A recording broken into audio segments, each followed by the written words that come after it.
امیر 30 ثانیه صحبت‌های پایانیت. صحبت پایانی که فکر کنم همه حرفا رو زدیم، فقط من میخوام بگم که از روی ظاهر آدما و از روی تیپ و قیافشون نمیشه فهمید که فوتبالیست خوبی هستن یا نه. کاش یه تست از من گرفته میشد لااقل، بعد میگفتن نمیتونی. شاید یکی بود میتونست، از کجا میدونن؟ شاید من از بچگیمون فوتبال بازی کردم ساعتی 10 ساعت، کسی نمیدونه.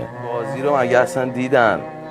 میدونید ببینید واقعا مدیران باشگاه ها، مربیان برای امیر تتلو انقدر مهم بود، به عنوان حرف پایانیش داره میگه از من تست بگیرید حداقل. خیلی ها رو میتونم بیارم ورزشگاه چون به هوادارام ایمان دارم و خیلی کارهای دیگه میتونم بکنم و به خاطر ایناست که تایممو گذاشتم، وگرنه شهرت به اندازه کافی برای من تو همون خوانندگی بود و دنبال پولم نبودم. گفتم آقا محض مجانی میام، میدونی، و میخواستم تا آقا این پسر دوست داره فوتبال بازی کنه، یه تست ازش بگیرید.